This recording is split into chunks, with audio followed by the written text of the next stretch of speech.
Pendant près de 3 décennies, il a été bien plus qu'un simple personnage de télévision. Il était une présence constante dans nos salons. Un membre de la famille étendue pour des millions de téléspectateurs à travers le monde. Neil Winters, le visage de la force, de l'intégrité et de la résilience à Genoa City. L'homme d'affaires brillant, le père dévoué, le rock sur lequel tout le monde, de Victor Newman à Jack Abbott, finissait par s'appuyer un jour ou l'autre sur nos écrans.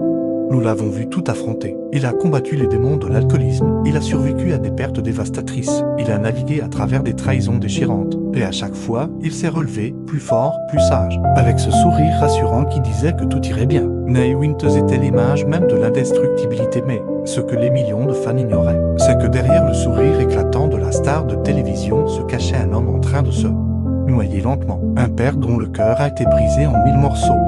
Une douleur si profonde et si personnelle qu'aucun scénario d'Hollywood n'aurait pu l'imaginer. Bienvenue sur l'héritage de Genoa. Aujourd'hui, nous ne sommes pas ici pour parler de fiction. Nous allons plonger dans la véritable et déchirante tragédie de l'homme derrière le mythe. Christophe Sahn, l'histoire d'un homme qui a passé sa vie à sauver tout le monde à l'écran, mais qui, dans la réalité brutale, n'a pas pu se sauver lui-même. Pour comprendre l'immensité du vide qu'il a laissé, il faut d'abord mesurer l'ombre géante que projetait Neil Winters. Arrivé à Genoa City en 1991, Christophe Sahn en a transformé ce qui devait être un rôle secondaire en une légende absolue. Il n'était pas seulement un personnage parmi d'autres, il est devenu la boussole morale de la série.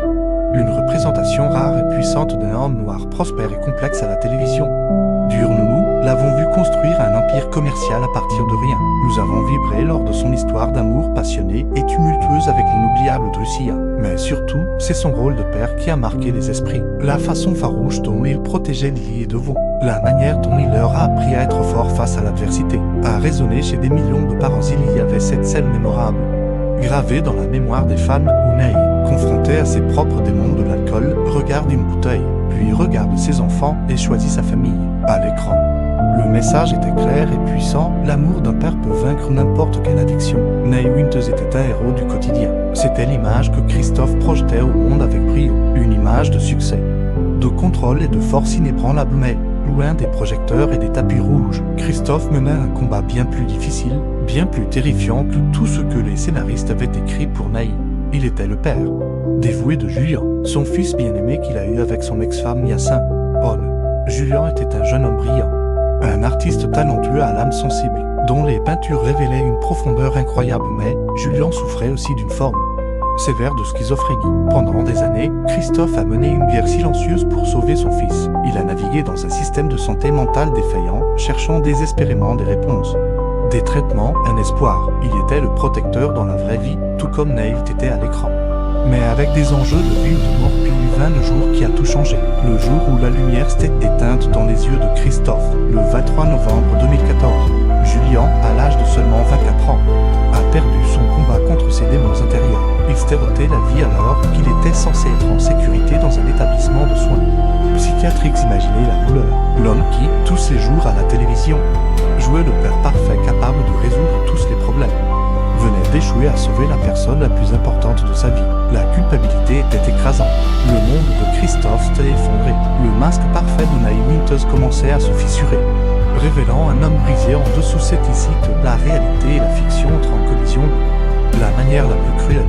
Dans les feux de l'amour, quand Neil a touché le fond avec l'alcool, nous avons vu son combat héroïque pour remonter la pente pour ses enfants. C'est ce que nous attendons de nos héros de fiction, la rédemption. Mais Christophe n'était pas un personnage de fiction, c'était un être humain dévasté par un deuil inimaginable. Les années qui ont suivi la mort de Julien ont été une lente descente aux enfers. Pour Christophe, l'alcool a cessé d'être un vice pour devenir une nécessité, un remède temporaire pour anesthésier une douleur insupportable, le seul moyen de faire taire les voix de la culpabilité. Contrairement à Neil, Christophe n'a pas pu trouver la force de choisir la vie plutôt que sa douleur. Il a essayé de continuer à travailler, de continuer à sourire pour les caméras.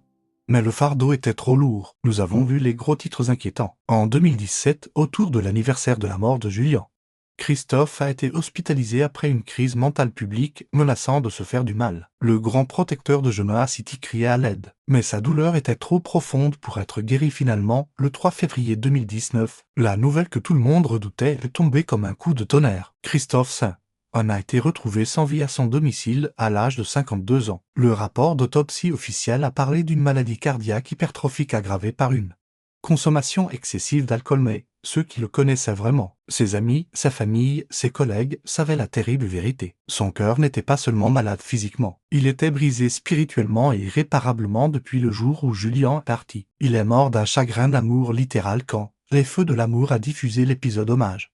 Bouleversant pour les funérailles de Nai Winters. Les larmes que vous avez vues sur les visages d'Eric Braeden, de Shemar Moe et des autres acteurs n'étaient pas du jeu. Ils ne pleuraient pas un personnage. Ils pleuraient leur frère, leur ami. L'homme gentil et généreux dont la lumière s'était éteinte trop tôt. Victime de sa propre sensibilité, Christophe Saint-Onge a joué le rôle de sa vie pendant 28 ans avec grâce et talent. Il nous a donné de la force, de l'espoir et de la joie. Mais au fond de lui, la seule scène qu'il voulait vraiment jouer depuis 2014, c'était celle des retrouvailles avec son fils. Aujourd'hui, nous aimons penser qu'ils sont enfin réunis, en paix. Loin de la douleur de ce monde, c'était l'histoire vraie, tragique et humaine derrière la légende de Nai Winters. Merci d'avoir regardé l'héritage de Jonah. N'oubliez pas de vous abonner pour découvrir d'autres destins incroyables qui se cachent derrière vos séries préférées. Repose en paix, Christophe. Tu ne seras jamais oublié.